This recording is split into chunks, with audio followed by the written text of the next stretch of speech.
Are you a healthcare professional looking for a trusted concussion resource? Then you've come to the right place. From her New York City studios, welcome to Concussion Corner with your host, Dr. Jessica Schwartz.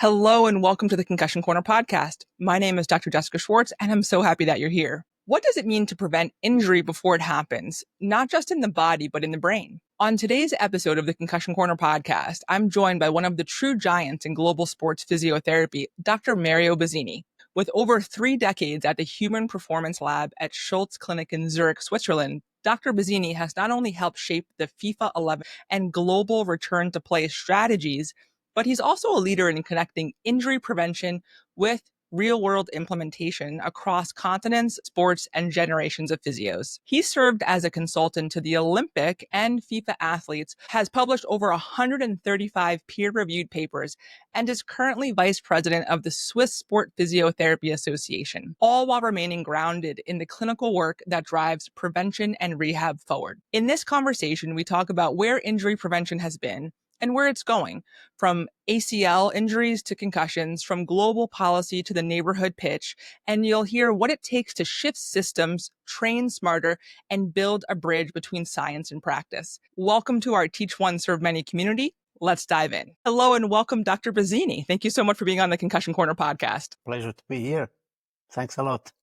Pleasure to have you as well. And listen, you were just in New York City. It was so wonderful to meet you and your son on the American side of things. So how was your trip when you were here in the States? Fantastic. So when I can, I always love to be back in the States. And this time it was really very special days in New York. Also, thanks to you, experiencing finally the Women NBA with a great Liberty game at Barclays Center. I think Fantastic. I was not expecting all this, but it was really a great experience. Yeah, fantastic. And just so you know that Dr. Bizzini was here and he actually went to a Yankees game and a WNBA Liberty game. And I have to say, I think he liked the WNBA a little bit better, a little faster paced for you as well. Yeah. But, yes.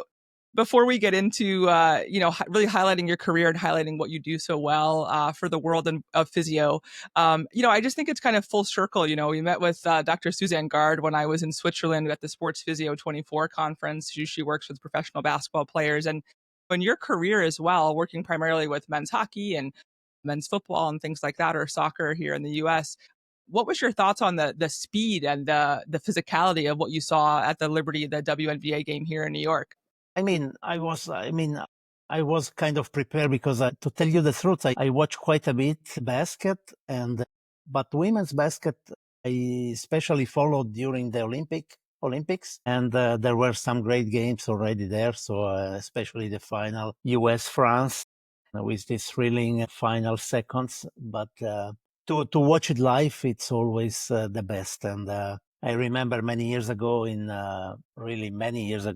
1996, I think, I had the chance to see the Bulls live, and it was really also unforgettable to see the speed, the quickness of the game already at that time, or of course with some of the greatest players. Yes, and I'm a New Yorker at heart, but I will go down with saying that Michael Jordan is still the GOAT of all time with regards to basketball. So yeah. Fantastic. All right. Well, listen, Dr. Bazzini, we have a lot of young TBI researchers listening in and a lot of young healthcare professionals just kind of wanting to see the trajectory of how careers happen. And in your fantastic career, all the way from working with FIFA and professional hockey and sports physio and, just being such a wonderful person and colleague to know. I think a lot of times have to make sure that we have this like psychologically safe space in terms of education in America. Things can get very intense with residency and fellowship and people get stressed. And it was such a joy and a pleasure to come speak with you over in Switzerland last fall. So I'd love to kind of highlight where your professional journey has kind of come. So maybe some of our young listeners that are all healthcare professionals in interdisciplinary roles can kind of maybe see themselves want to mirror what kind of your journey has been. So where was young Dr. Bazzini to start as a young physio? And then let's talk about your working through and with FIFA, the 11 plus program and so on and so forth. Take it away. Yeah, let's say I try now. I'm an old man now, but let's say from the beginning, I was always interested in sports, and that was my dream to possibly work with athletes to have some experience. And I must say, at the beginning, I asked to work as a, you cannot say as a PT, but just to be there at some competition at the recreational level. This was during my PT school. I followed a really recreational soccer team back in my home area. And then after I had some opportunities, one friend asking if you can help here, you can help there. I think it's important to be open, to look for possibilities. Maybe you don't need to think immediately to work with pros or elite athletes. So this may come during the course of the career. This is what happened to me. Maybe you also need some luck sometimes. And stay curious, trying to look outside the box. I always enjoyed also to visit other countries, including US. I think the first time was in the 90s there, visiting some clinics at that time. And this opens possibilities. So then I had the chance to work, yes, in soccer, in pro ice hockey. I stayed quite many years. And then with an opportunity to cooperate with Mark, the research center of FIFA, it was really an highlight, a chance to also to enlarge the networking and meet many other people, try to have the collaboration on a really worldwide base. This was kind of unique. And so I think try to look out for opportunities, any kind, maybe follow some dreams is also important. I think that's fantastic, and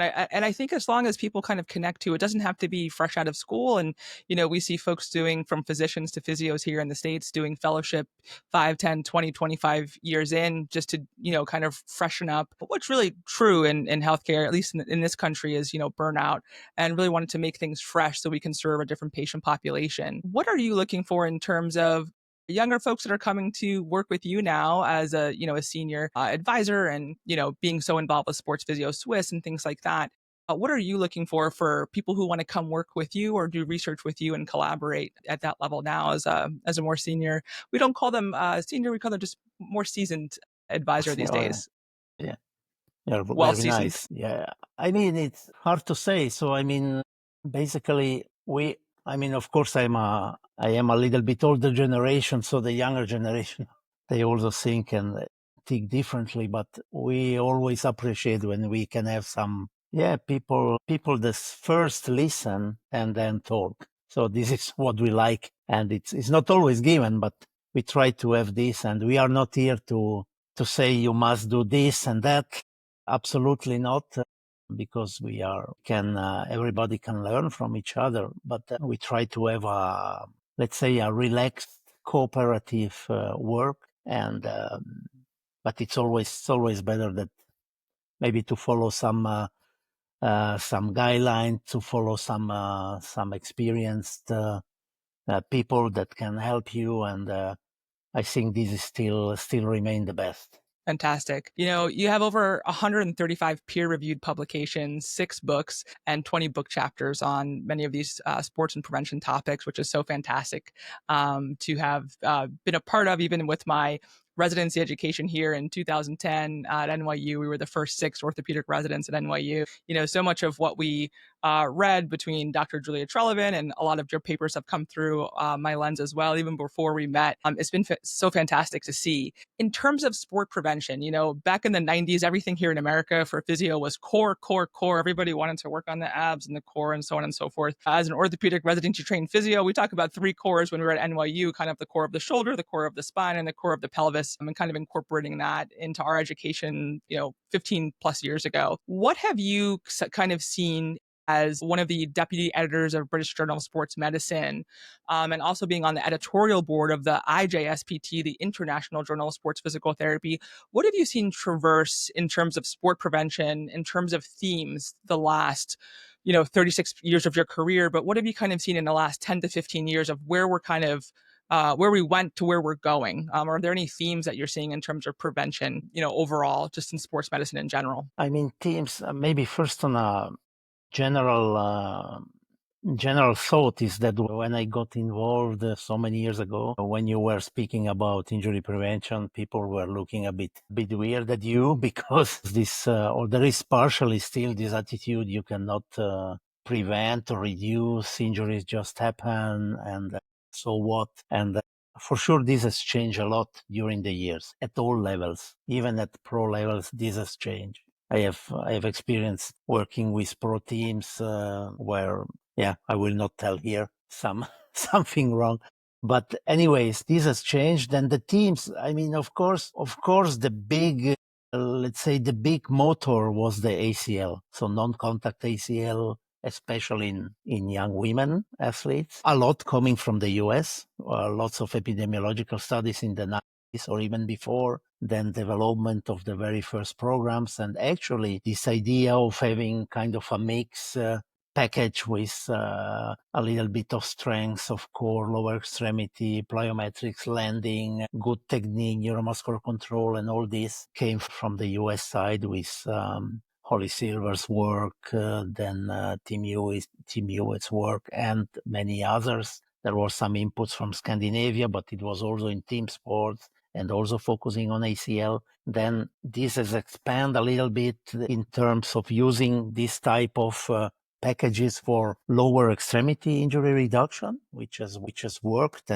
in at team level. Of course, then you need to differentiate which level, the ages, and so forth. Interestingly, in other areas, there has been evolution, like in the shoulder, but not so much concerning head and neck. A little bit coming in these last years, I would say, following these examples of the programs. Then there is also also better understanding in the whole implementation science of these exercises of programs. Then I would say one big topic is neuroscience coming into.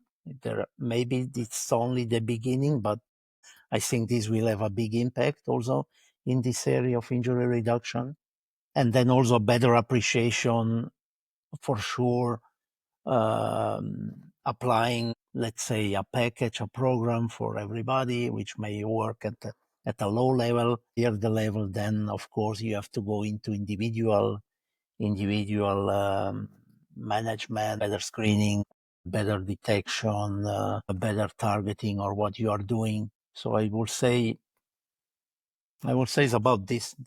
Fantastic. And I think even myself as a female athlete, I was a basketball player through college and then coached some JV at the Division III level, with a minor in coaching as an exercise science major in undergrad. And even just thinking as a physio now with some neuro-ortho connections, just thinking about even just post musculoskeletal injury with, increased cortical activation, especially in motor areas post ACL, decreased cerebellar efficiency we see with balance, not just being a bottom down, but a top up as well. And then just even visual dependence due to loss of proprioception. And that's just from an ACL standpoint. Let's, let alone, if we connect to the concussion standpoint of things from a concussive injury. I remember watching the 2015 FIFA World Cup, and I remember one of the players, and forgive me, I think it might have been Colombia, but I'm not 100%, you may remember, but he was concussed. And I remember him being on the sideline and him pushing the medical professional away and then going back on the field to play.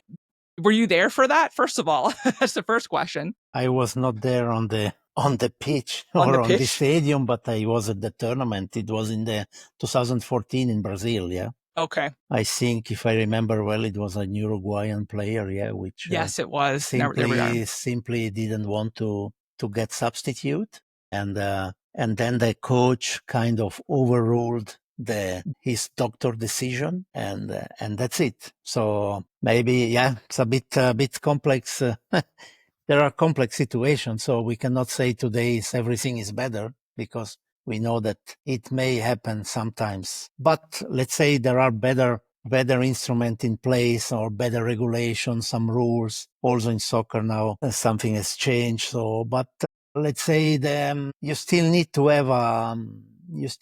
have this good relationship, coach, team doctor, staff. This must be really clean and that everybody trusts. And if this is not the case and everything is in the hand of the coach and he makes like this or this, like in the Roman Empire, then there is not much you can do. But I think many things has improved since that episode, but unfortunately, sometimes you see similar things. And, listen, FIFA is high stakes, and we understand that and we can respect that. And, we have these conversations down at the, middle school, high school, and even collegiate levels but more so in the high school level, whereas we have athletic trainers that are, if they're able to work, we don't have many of them in this country. We're definitely a shortage, but the ones that do have them, we have folks they'll take a soccer cleat, a football cleat away, or a helmet away, just so the player can't go back on. We found that helmets can be replaced by another athlete. But if we take actually their shoe away, their cleat, they can't go back on. So, it's just, at least it has the conversation of, these will trickle down from the pros, and hopefully, we can have the conversations down with the middle school and high school athletes where we can hopefully impart a change from the work that's being done from the top downs. It's, thank you for at least the commentary on that. That's correct. My apologies to the Colombian soccer team. No It's problem. the Uruguayan team. And now, a word from our sponsor. Did you know that sport helmets are rated on a 5-star system similar to cars? And the safest helmets have nothing to do with price, brand, or availability? Since 2011, Virginia Tech researchers have been providing unbiased helmet ratings that allow consumers to make informed decisions when purchasing helmets. The helmet ratings are the culmination of over a decade of research identifying which helmets best reduce concussion risk. This work is done as part of Virginia Tech's service mission and is 100% independent of any funding or influence from helmet manufacturers. Our mission at Concussion Corner is to expose you, the listener, to trusted spaces in the concussion arena that translate to clinic next day.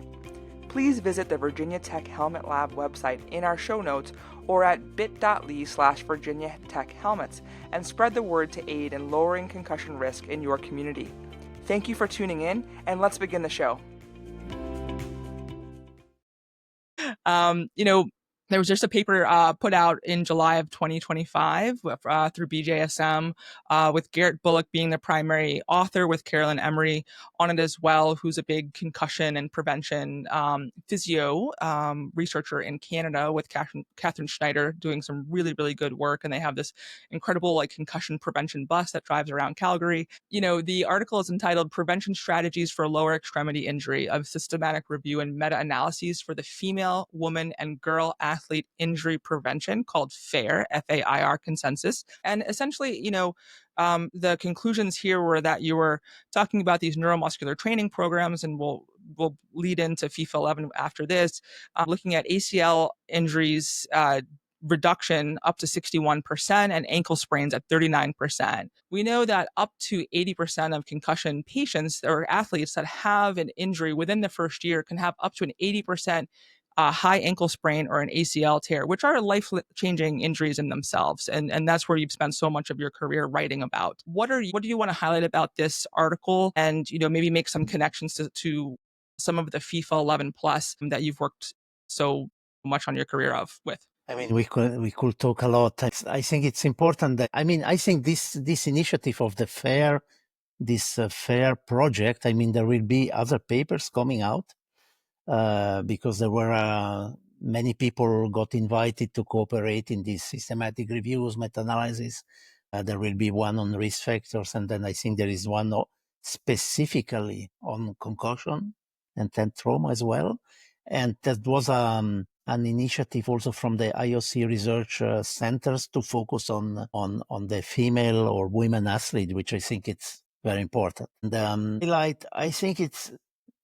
I think it's important to say, even without research continuing, there is really a lot there that you can apply in practice. Like the 11 Plus program, there are some adaptation in rugby, there are some adaptation in other sports. The PEP program, original from Santa Monica, other program in handball, sports, and so forth. Important, of course, is how to do it in real practice, and there are all these challenges of implementation, trying to understand the barriers, the facilitators, how to maybe develop something own in your own context and setting, taking advantage what you're already doing, what are you doing already in terms of injury reduction, other strategies. But it's really also relevant to imply some of this evidence-based information coming out and try to apply it in the real world.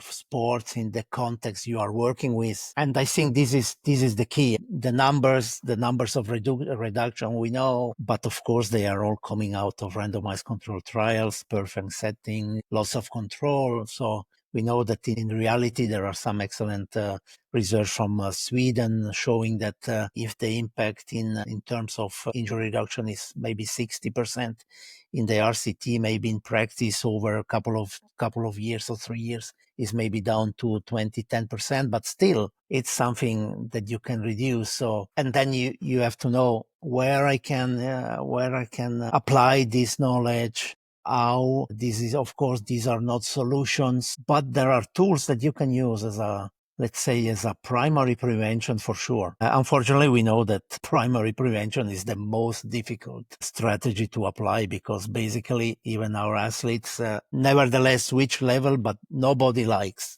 So if you have got an injury, then people are, most of them are more, let's say, responsive to that you need to do something and you can work with. But primary prevention, this still remain difficult after all these years for many, Fantastic. many reasons. Yeah. Understood. And, I love that's, as we wrap up here on this episode here, we're going to finish off with a little bit of the FIFA 11 plus, and then we'll talk about some of the conferences that you have coming up before we head out on this part one of this two-part series. But I love that's what you've done with the FIFA 11 plus is that it's more team-based. And I think if we can get buy-in from athletes or players and things like that they can all be doing the same thing and kind of cheering each other on. I think for me as both a physio and as a coach, as a basketball coach, I think getting buy-in from players, I think is fantastic. Could you go in, you talked about FMARC, which is the FIFA Medical and Research Center, if people don't know or are not familiar with that terminology. And basically it's the FIFA 11 plus, the short of it is that, it's designed primarily for players age 14 and up, and it's been able to show significant reduction in the risk of lower extremity injuries, particularly the ACL, as Dr. Bazzini was speaking about earlier with prevention research, hamstring strains and ankle sprains. And again, we know that those all are life-changing injuries in itself and can stay. We even know now that like Caitlin Clark in the Indiana Fever actually has a groin injury, right now, and BJSM we know has been the labral tear and groin injuries for my full career has been a big mark of what you guys publish. Who decided or what was the conversation that happened to say like, hey, where did the FIFA 11 plus where did the origin stories of that program start, as we finish up this episode? So you mean how everything came up. So let's say this was many years ago. So it was in 94, let's say the former president of FIFA, Mr. Blatter, had a conversation with one of our boss in the clinic, Professor Dvorak, and they had the idea to initiate something about football, soccer medicine. Then where this center was born in 94. By the way, this was the year of the US World Cup, 94. And then one of the first topic was injuries and their prevention or their reduction, because at that time there was quite a bit on epidemiology, but also not in depth, and basically very little about prevention. There was the historical study of Dr. Ekstrand with the multimodal program, and then not much. So then there was already at that time an international cooperation around 2003, 2004 to have a first program, which was called the 11. It was 10 exercise, possibly evidence-based or best clinical practice, plus promotion of fair play, which gave the number 11. First, let's say, control study, they showed something, but not much. So there was an intention to develop a little bit more the program, which then became the 11 plus, and basically on the model of the PEP program and the Oslo handball program, which means having also some dynamic parts inside with other exercises, not too intensive, but to be able to provide a good warm-up, and then many other studies follow. And so let's say the motivation behind was really from this worldwide soccer organization to have something for the larger soccer or football community, which is huge around the world. It's the most played sports in the worldwide soccer. And let's say pro or elite players are less than 1% worldwide, taking maybe there are more than 300 million nowadays playing soccer. So this gives a little bit the idea behind to have something for the large soccer community. Then we know that from doing a study, maybe 2, 3 more, and then going on to the pitch in the real world, it's always difficult. But at least I think the center during the 24 years of existence provided some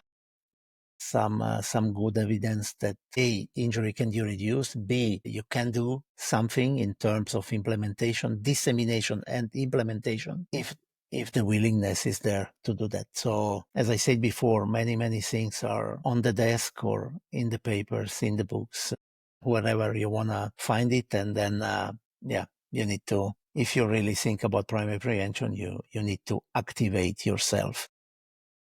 Fantastic. With motivation, passion, everything. And because as it is many times in sports, you cannot wait for the other. You need to act. So, but things are there. So there are many good stories about this, but we know it's still difficult. Yes. While the FIFA 11 is not directly, a concussion program, I think it's so important to connect to how highly structured it is. You wanted to take the white papers out of kind of the dust of, do people read these? How fast does knowledge translation happen with 8 to 17 years? White paper to clinical translation. It's an evidence-based approach for prevention specifically. And, we're still seeing things emerging in concussion care. And I would be curious to see, or hopefully plant the seed for someone listening to this podcast, about the bridge to neuroprevention. Could we explore similarly structured warm-up or brain prep programs for integration into concussion prevention, especially in the youth and female athletes and under-resourced settings? And, can we have that bridge of that musculoskeletal to the neuro rehab teams that often operate in silos? And, when I was in Switzerland, I said, who's a sports physio, who's a neuro physio, who's an ortho physio? It's like, okay, well, how do we bridge those things together? And so I would be, I hope we plant that seed beyond the Carolyn Emery labs of the world, in Calgary, to see, kind of where these young researchers or more seasoned researchers can kind of, moving forward. Yes, if I can add something very quickly. Of course. That was interesting. I mean, as you probably know, there are a couple of similar warm-up programs in rugby, community rugby, that have shown also some impact in reducing head trauma and concussions. This program have included some neck exercise, stabilization, strength, and we had recently a colleague from Saudi Arabia doing a large systematic review also on the 11 plus studies, also showing that there is some reduction also of concussion in these cohorts, probably because the program per se is not only, let's say, lower extremity, but it has a lot of core and stabilization inside. There are colleagues in Australia, Kerry Peak, that has done, let's say, implemented some elements of head and neck training into the 11 plus, and now she has a program specifically for head and neck. Also technique it's also a big issue, as an example for heading, and I think they are trying to work on some studies there, so things are moving. Fantastic. Well, thank you for that. I'd love to, we'll add any of those links or articles or upcoming things into your show notes for the podcast. As we wrap up here, we'll talk about the Brain and Sport conference that you had in fall of 2024. I took a hiatus off. For all the listeners. Hello. I needed to take some time off. So we'll talk about what that is in the next episode, but I want to make sure we cover what's coming up for Sports Physio Swiss in October 2025, and 2026 is so exciting as well. So can you just highlight those two programs, and we'll put those links for registration and such in the show notes as well. But if you could start off with the 2025 October 30th and 31st conference, and then we'll highlight also the 2026 World Conference. Sure. This year we move from Bern to Lausanne. We will have the second joint conference with the sports medicine guys. They are called SEMS, so Sports and Exercise Medicine Switzerland. There's a 2-day program over lots of topics, so structure and function is called. And then in 2026, we will shift back to Bern in the new conference center there at the Bern Expo for the 6th World Conference of Sports Physiotherapy. So co-organized with IFSPT, and we hope to have a great program there. The program is still in doing, so the goal is is to have not only a diversity of topics, but also really speakers from all over the world. So this will be a challenge, but we are working on it. Fantastic. Well, Dr. Bazzini, thank you so much for coming on. We will highlight some of these speakers from your 2024 symposium in Bern. I was so honored to be able to be invited to speak as well. And we'll highlight some of the work of Dusty Grooms and Suzanne Gard and Eva Agberg and Joanne Fists and so many others. Thank you for taking the time to speak with us. Thank you for your service to the community as well. It's been a pleasure to kind of see you and really shine and elevate others. So just thank you again for coming on to Concussion Corner. Thank you. It's a pleasure. Take care. That's a wrap on part one of our conversation with Dr. Mario Bizzini, a global leader in sports physiotherapy and injury prevention, and someone I'm so grateful to call a colleague and a friend. From ACL injury research to the global rollout of the FIFA 11 Plus, Dr. Bazzini reminds us that the foundation of prevention is collaboration, consistency, and compassion. Whether you're working with elite athletes or community teams, this episode was to call to action to train better, lead smarter, and advocate for our patients from pitch to policy. Make sure to tune in for part 2, where we dive into the neuroscience of musculoskeletal and concussion prevention, upcoming international conferences, and how we can break down silos between ortho, neuro, and sport physio care. If this episode inspired you, please like, subscribe, and leave a review on Spotify or Apple Podcasts. And if you're watching on YouTube, hit that thumbs up and drop a comment. We read and respond to every one of them. To learn more about our programs or join our next cohort, visit concussioncorner.org if you're ready to level up your care for concussion patients and to be part of our Teach One, Serve Many community. Thank you for listening and take care. Thank you for listening to the Concussion Corner, hosted by Dr. Jessica Schwartz. The information in this podcast is for entertainment purposes only and not to be used as personal medical advice. Don't forget to follow us on social media on Facebook, Instagram, Twitter, and YouTube at Concussion Corner.